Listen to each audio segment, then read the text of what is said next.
Welcome to Live and Unemployed. I'm your host, Eddie. And this week I have Mel with the Texas Center for Missing. We're going to talk a little bit about the history of the Texas Center for Missing and just kind of what her background is and what the goals for this organization are. Without further ado, Mel, can you please introduce yourself? Sure, I'm Mel Turnquist. I'm the CEO of Texas Center for the Missing. We're Houston's Amber Alert and Silver Alert provider. That's kind of the short tagline for who and what we are.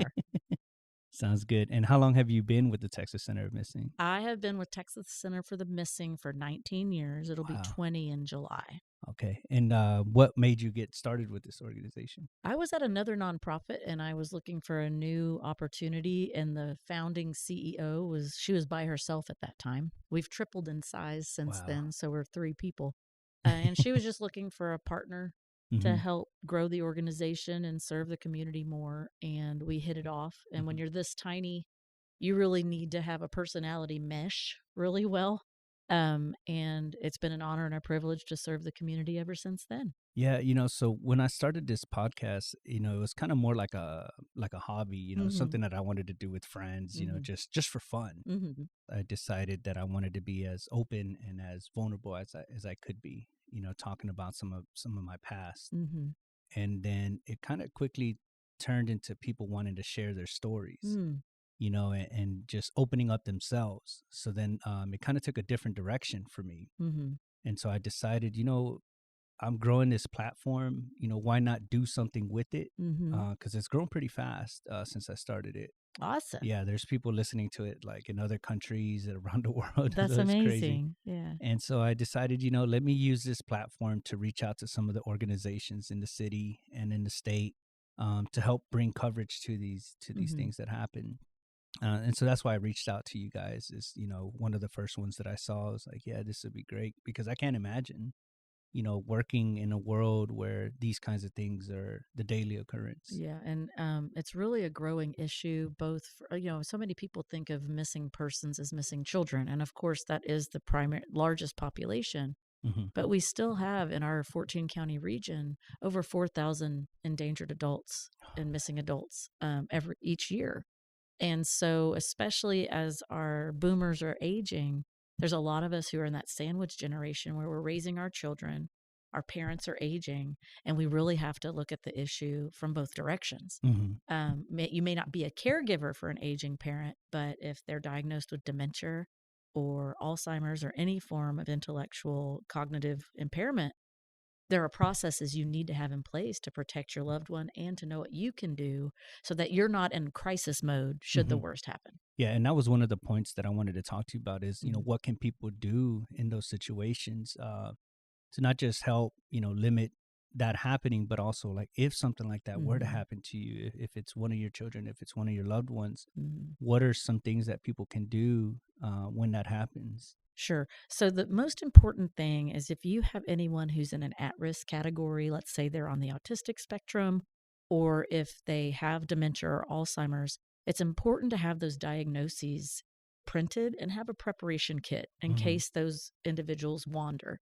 We know that people on the spectrum or those battling dementia, it's not a matter of if, it's a matter of when they're going to wander or elope from the safe environment of their caregivers, right? Hmm. And so it's important to have that missing persons response plan in place.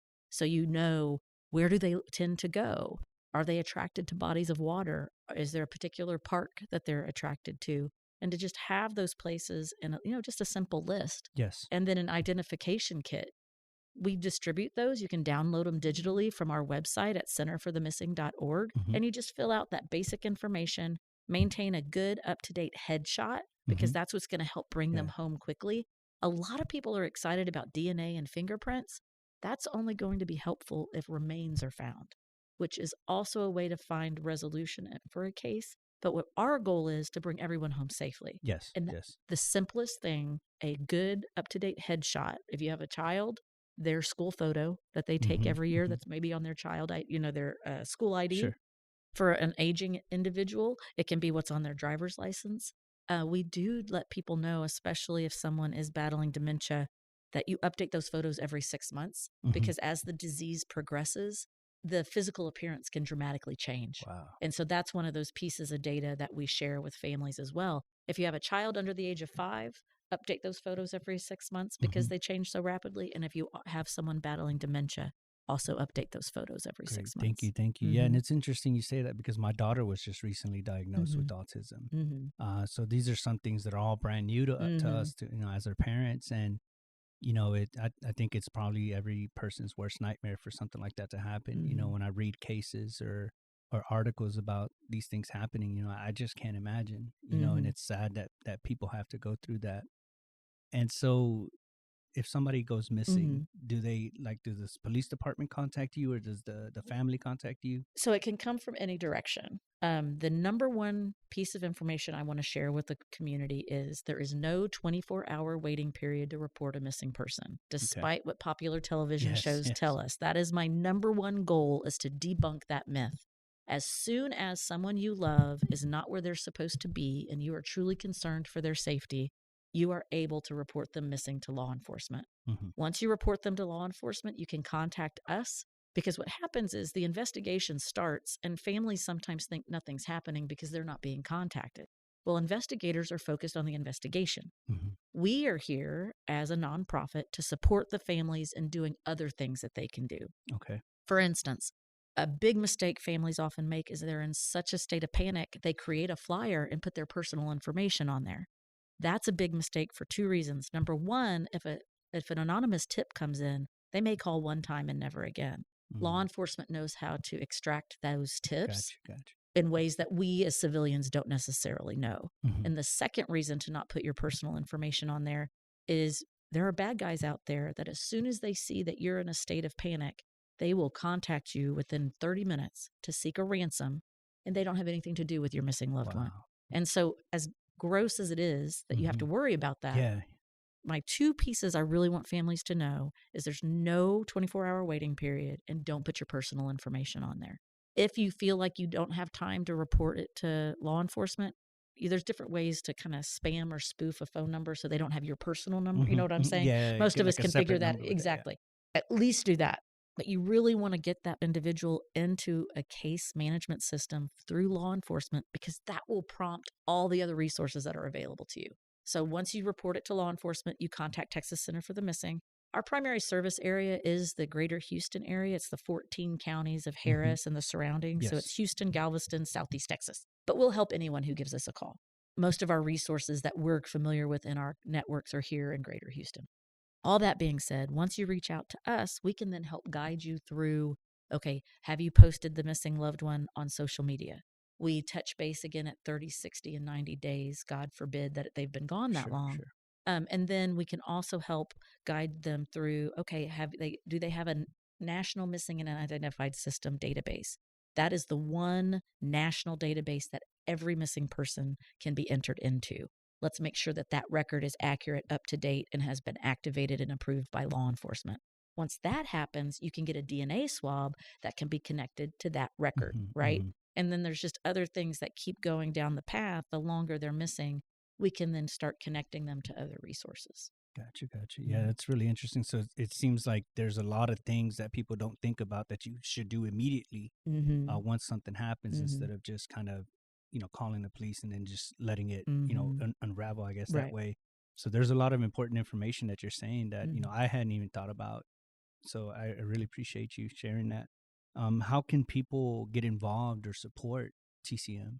Well, so Texas Center for the Missing gets zero government funding for our Hmm. local Amber Alert system. So, of course, as a nonprofit, I have to ask if anyone is interested, they can donate to support us. Yes. Any amount of money can help. Now, that being said, we also need human capital. We need volunteers. We need what I call social media ambassadors. If you Hmm. want to follow us on any of our social media platforms, share those missing persons flyers, because Yes. so many people are recovered through digital messaging, right? You can also volunteer at different special events we have throughout the year. We just had Missing in Southeast Texas Day, which is my favorite day of the year because it's a one-stop shop for a searching family to get all the resources in one place. You can volunteer that kind of activity. And all of our volunteer opportunities are available on our website. Yeah, yeah, I'll definitely get involved Yeah. with that as well. Awesome. I would Yeah. love to help out. Are there any memorable cases that you remember from your time here that, just kind of really stuck with you or Mhm. kind of. It's been a few years, but this one always sticks out to me. So there was a little boy, he was in a car seat in the back, and he was small enough that he was reverse facing. Mhm, His mom had run into a Walmart very quickly to get some cash or something like that. The mhm, little cousin was in the front seat. Bad guy jumps in the front seat on the driver's side, steals car. Cousin jumps out of the car. Bad guy doesn't know baby mhm, boy's in the back, steals the car. When an Amber Alert was activated for baby boy, bad guy realizes, "Oh, I don't wanna be caught with this car," and leaves the car in the in the back of a shopping center where nobody was really gonna see it, mhm, mhm. and it was one of those really cold days in Houston. We don't get a lot of them, but it was a really cold day, and we were really worried for that little boy's safety. The Amber Alert was seen by a worker in, like, a 7-Eleven in that shopping center. He went out the back door to have a smoke break, and that individual saw the car, recognized it, called law enforcement, and that little boy was saved.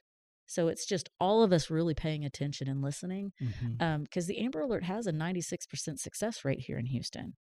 Our Silver Alert has a 98% success rate. So while these are the most at risk individuals, these tools and resources work. Yeah. And so I do want to encourage people. I know the phone going off can be irritating. I know people think, oh, that's just another billboard, but these are our most at risk individuals Yeah, and it no, matters. And so I would just encourage the community, if you see something, say something, just because you would want every resource deployed for your yes, loved of one. course, of course. So be part of the solution. Yeah, I had a cousin of mine. They had to do a silver alert for their Mm-hmm. Mm-hmm. grandfather. It took a couple of days to find him, but Mm-hmm. somebody located him. They're from Dallas, and they Mm-hmm. located him in San Antonio. So Mm-hmm. some way, somehow, he got a ride all the way to San Mm-hmm. Antonio, was lost, and he had dementia. Mm-hmm. And they found him, but Mm-hmm. it was really worrying for those couple of days because you have no idea. I know. You have no idea what happened, what is going to happen.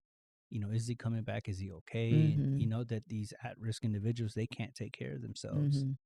We recently received a grant that if there's someone that is battling autism or any form of dementia, there's some technology tools that are available that we can provide to Hmm. individuals in the community. There's a little bit of an application process just because we have a finite number of those Sure, resources, sure. but there's wristbands and other things. And some of it has to be geared towards the individual because they may not want to wear something on their wrist. It may Hmm. be something that needs to be on their shoe.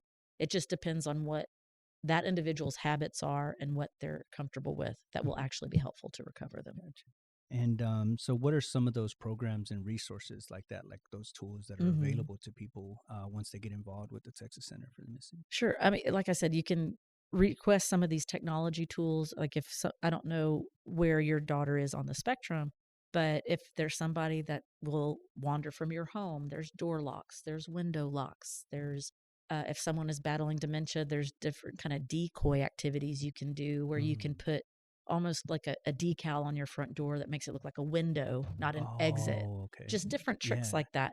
And then also just connecting people to there's so many resources in the community that until I was in this field, I didn't know it existed. Hmm. And so when someone calls us, we can then say, okay, what is your specific circumstance? Because every case is completely different. There's no standard operating procedure. We Hmm. have a checklist of ideas, but we're constantly looking for new connections and resources. For instance, we're getting more and more calls from families looking for long term separated family members that are adults Hmm. and they may be unhoused. So we have a relationship with the local homeless coalition where we can say, hey, can you put a note on their record if they check in, because they can't tell us if they're there, that we can say, hey, their family is looking for them. Please have them contact the family or have them contact us and say, hey, I don't want to talk to them, but I'm safe. Hmm. We resolve so many cases that way just because of knowing who to contact to make those requests and give someone peace of mind. Yes. And also, just on the preparation side, we have something called our missing child response plan that you can download. And Hmm. it gives you ideas of things you can just have in place, especially for those on the spectrum. Yeah, and that's like I mentioned, at the Mm-hmm. beginning, what I'm trying to do is, I know that there's a lot of Mm-hmm. resources, that are Mm-hmm. available, but like myself, I Mm-hmm. didn't know what these resources are, Right. where they can find them, how to get to them. So that's why I started reaching out to all these Mm-hmm. organizations. One of the other ones that I'm working on scheduling an interview with as well is the Houston Area Women's Center. Mm-hmm. They just invited me recently to the ribbon cutting ceremony for their new building, Oh, great. and it's a women's shelter, Mm-hmm. and it was really eye opening, just and emotional, just being there and hearing Mm-hmm. people share their stories, and just knowing that these kinds of things even have to exist, Mm-hmm. because of people out there Right. in the world. Like the Children's Assessment Center where we office, it's an amazing, again, one-stop shop. If someone is a survivor of child abuse, you can come here, get resources, and go through the process of prosecuting the offender. Hmm. And they're so forward thinking because we get to office here with them for free. That saves us on our overhead. Yes. We're actually in a building physically with some of our partners, and we've had cases that we cross pollinate just down the hall from each other. And Hmm. so that kind of interconnectivity, I really think Greater Houston is a wonderful place to live. We're big and we have a lot of issues, but we also have a lot of resources. And it's just knowing who to call. Hmm. Has there been any changes in the last 10, 20 years? Have rates gone up? Have they kind of stayed the same? What have you seen?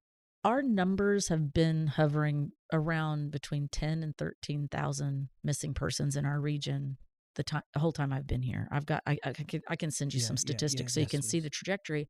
But what we're seeing more and more of, especially since COVID, is the runaway population is going through the roof. I feel like our young people are so disconnected. They're so stuck to their phones that they're not getting connected to family and really feeling safe and secure because of what's going on online. Now, not everything digital is evil. I mean, podcasts are great.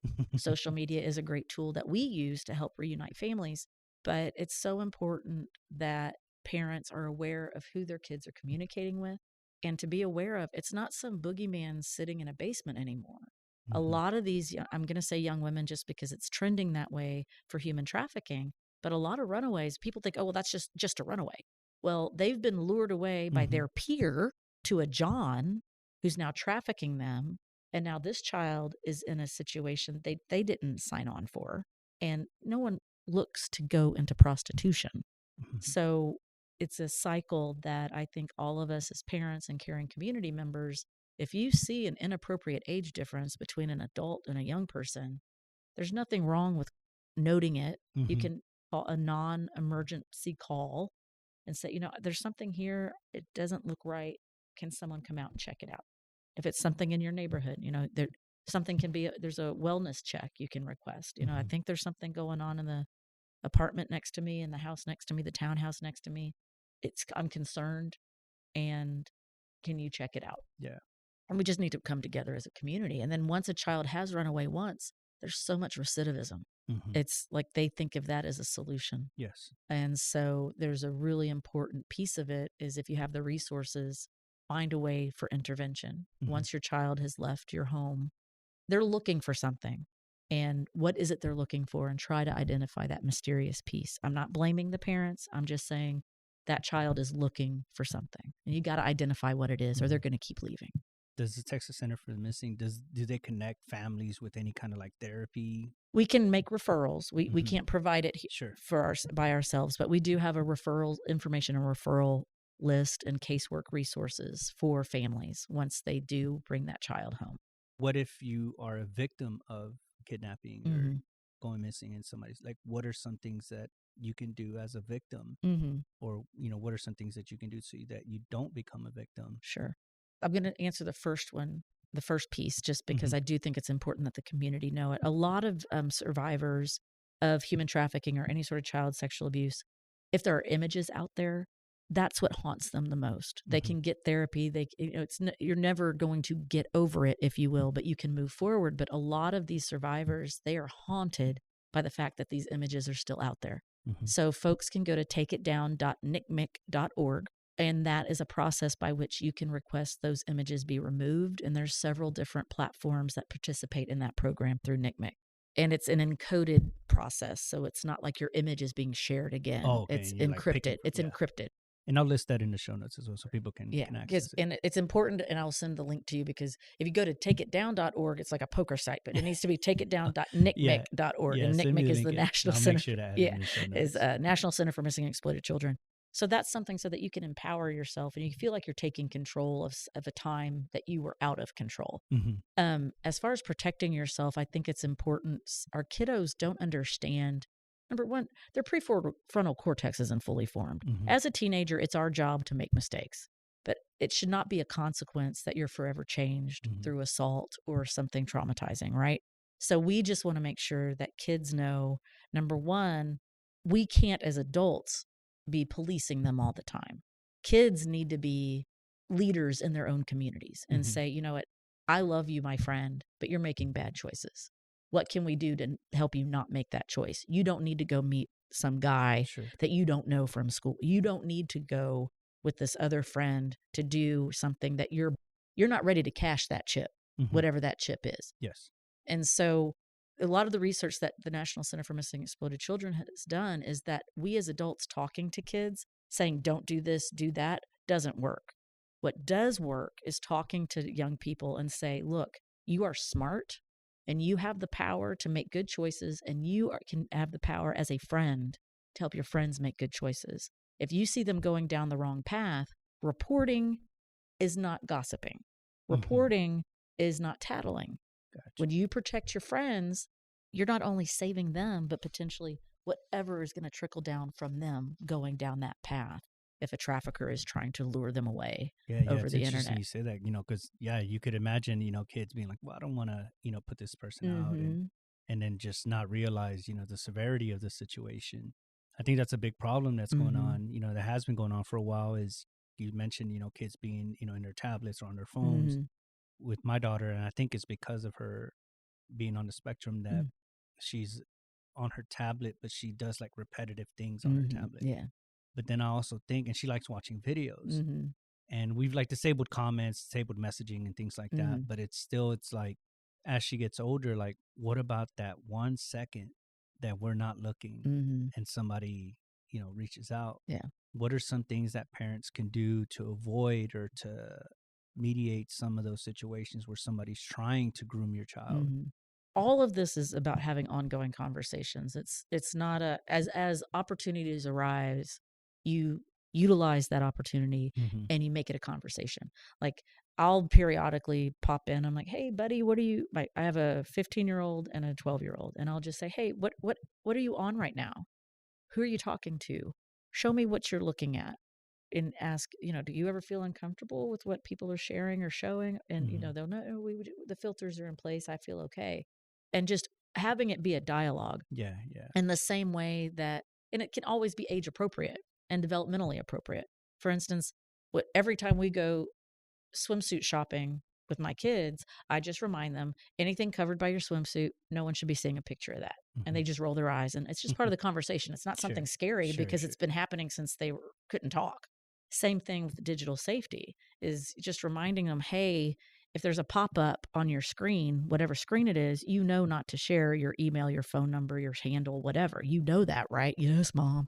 But if you make it part of that ongoing conversation, I think that helps empower kids to know that they already have a deflection. It's also important, in my opinion, that kids know they have the power to say no. So many kids are trying to be polite, or Mm-hmm. I want more followers, I want more fans, I want more likes, I want more whatever that counting threshold is. They don't want to offend anyone or block anyone or keep anybody at bay. But just reminding them, you have the power not only over your own body for no one to touch you, but you have power over your digital space. Mm-hmm. So you don't have to invite people into your digital space that make you uncomfortable, scared, or confused. And you block them Mm-hmm. and permanently block them. Yes. And don't be afraid to do it because you don't know them. Mm-hmm. And if it's going to hurt their feelings or they've already been rude and disrespectful, you don't want them in your digital space anyway. Yeah, and it's interesting you say that. A lot of the women that I've talked to, they mention that, Mhm. feeling like they have to be polite, they Mhm. have to be respectful, they have to come off as unaggressive Mhm. when it comes to men harassing them. And Mhm. I would ask, but why is that? Why can't you just, you know, stand your ground and say Mhm. no, like, don't talk to me like that, or don't try to touch me like that. Mhm. And the pretty much the response from everybody is just because it can get worse. Well, it can get worse, and then you can be labeled as difficult or a B word or what, why aren't you smiling more? Well, because I don't feel safe. Hmm. Yeah, yeah. And it's just, I think all of us, men and women, boys, I mean, young boys need to be given the freedom to have big emotions. And women and young girls should have the power to have freedom of their personal space to say, no, this Mhm. is my space. And to also have conversations with our young men that the boys will be boys. That's not acceptable. If you're being disrespectful to men or women, that is not acceptable. And I think it's those ongoing conversations. Yeah, yeah. The messaging always seems to be like putting it on the women to, make Mm-hmm. yourself less this, less that. Right. But like you said, it should be the men that behave differently, When we just learn how to not do those things. and also just have conversations about it. And because some men, I truly believe some men don't understand that when you're standing over a woman and we're smaller and you put your hand on my shoulder, that can be intimidating to Hmm. me. Hmm. And it's not, you're not trying to be scary, but if you don't say, hey, that really makes me uncomfortable, I know you're not intending it. That's just an education and a conversation. It's Hmm. not a confrontation. Yes. And just again, those ongoing conversations, just sharing what your experience is. And I think most people are good and they want to make Hmm. good choices and support other people. I do want to just touch base back Yes, sir. on ways that kids and people can keep themselves safe. I heard at another presentation, someone talked about kind of the three kind of pillars of external support for kiddos Hmm. is that kids may not want to talk to mom or dad, but you need to have someone in your family, some in your place of work or school, and your place of worship that you feel comfortable talking to that is a person of authority or an adult, even if it's a young adult, so that you have someone to talk to. Hmm. And just challenge your kids to say, who are those people for you? And it's okay if you talk to them and you want to know who they are to make sure that they're not being groomed by those individuals. Sure, Is it sure. someone Of you course, trust as of a course. parent? Just so they have someone to talk to, because shame and bad actors, it flourishes in the dark. If there's light and there's conversation, it's going to be stamped out. And I think if we all just start opening ourselves and being connected to one another and having Hmm. those conversations, I think we could really transform the entire community, not Yeah. just on the missing person Oh side. yeah, definitely. I agree. And again, this is kind of why I started the podcast. It's Mm-hmm. like, let's have these conversations. Mm-hmm. Let's put it out there so that people aren't just watching the news and seeing like this is real life. It's Mm-hmm. not just a headline. Mm-hmm. There's people that are, actually missing or going missing every day. Like I said, I wanted to highlight that and just do what I can to bring awareness to these issues. Are there any current cases that you would like to highlight? Sure. I mean, and there's so many. I What I bet. would, I bet. I'm going to just recommend that folks follow us on social media. Hmm. We have a bunch of long-term missing cases that we highlight. There's on our homepage, there's a button that says missing persons flyers, and you can kind of review those. We we reshare those on the anniversary of that individual's last date seen, Hmm. and you can reshare and repost. You never know. We never give up. We at Yes. one of our missing in Southeast Texas days, we resolved a case that was 30 plus years old, Wow. and it wasn't the answers the family wanted, but these families aren't going to stop looking. Yeah. And we as a community can support those families as much as possible and just keep on sharing and keep Hmm. an eye out. Yeah, yeah, and I did follow you guys on Mm-hmm. Instagram, so I'll be sharing some of those posts on the Instagram Mm-hmm. for the podcast as well. Awesome. What are some of the goals that the Texas Center for the Missing has for the future? Our dream is to put ourselves out of business. Right, Yeah. right. I do want to just recommend to folks, we do have June is Internet Safety Month. Okay. And a big piece of what we do is prevention education. So if you are in a workplace, a PTO, a scout troop, a summer camp, a church camp, and you just want like a little hour presentation that's age appropriate, we would Hmm. love to come out and educate the parents and the kids. That's They're great. two separate presentations. Please do reach out to us. We'd love to do that. Okay.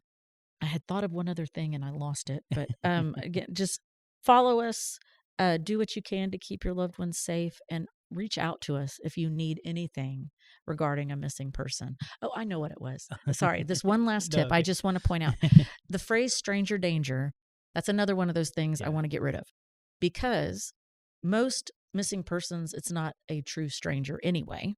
And for the small kids, they don't understand what a stranger is. So if you're like 8 years old or younger, and I walk up to you and I say, "Hey, Michael," and you say, "Well, my name's not Michael, it's Edward," and I walk away and I'm an adult, and I come back the next day or a few hours later and I say, "Hey, Edward, I'm not a stranger to you because I know your name and I'm Hmm. an adult." Hmm. We just need to get rid of it. Just Yes. don't talk stranger danger. Don't. And remember, if you see the word runaway, do not convert that to it's just a runaway. Hmm. Know that a lot of these kids are at risk. And so those are the things that I'd like Okay. to promote. All right, so I won't take up too much of your time. I know It's you're a heading great out to, conversation. I've yeah, enjoyed our definitely. time. And I'll be back. Oh, yeah. Like I said, if you ever want to have another conversation, and really get into some details, for some cases and really get out there, I would love to highlight that and try to bring some people home. I was Mhm. really nervous about coming because I was like, man, this is like my first professional interview, Oh, wow. Yeah. and you know my girlfriend was telling me, like, don't worry, like, you're there to try to help people. Like, what Mhm. if somebody sees or hears what you're talking about, and they reach out because they heard something? Mhm. So, I was like, yeah, it's bigger than me, Mhm. and I'm glad that it is. I'm glad to be building a platform for these kinds of conversations. And, yeah, I'd love to meet with you again in the future just to kind of get an update, see what things are going on, or if you have any events Yeah, or no, anything I like mean, that that you want to promote. I'm gonna now that you're in my system, I will be reaching out. We Missing in Southeast Texas Day happens every year, and it's really an important event to get the word out so families know to come. Yes, yes. Because it's just it's just such a neat opportunity to get support from other families and just get everything done in one day. Yeah, yeah. It's an emotional day, but it gets the resources to the families. I do want to just say, Joanne Lowitzer, she's a mom that we've worked with for a lot of years. Her daughter Allie's been missing for 15 years Mm, as of April. My dream is before I go, we bring Allie home, and I encourage you to look for Hope for Allie. They're on all the social media platforms, and just if you know anything, please share some tips. We'd love to bring Allie home. and is there like a specific phone number that they should contact if they hear something, or just? You can always contact our number 713-599-0235, but with each case, there's going to be an investigative agency that you're supposed to call for those tips. Mhm. And all of our everybody that we highlight, we have a link to the NamUs page, and it'll have Oh, okay. all A that specific. contact Okay, information. gotcha, gotcha. Because the trick is every missing persons case, the investigating agency is going to be different. In Greater Houston, there's 250 different law enforcement agencies. Wow. If you look at all the PDs, all the sheriff's offices, all the precincts and the constables, each ISD has their own police department. Hmm. So we have so many investigative agencies. There's not really a one-stop shop. So that's why it's really important to look at the individual's missing persons Yes. information on NamUs. Okay, great. Yeah. All right. So, like I said, I won't keep you too much longer. Mhm. I want to thank you very, very much for sitting with me and having this conversation. I hope it leads to more work between us. Other than that, you can find us on Spotify and Apple Podcasts. This is Live and Unemployed. My name is Eddie, and I have. This is Mel Turnquist with Texas Center for the Missing. Thank you Thank so you so much. much, of course. Appreciate you.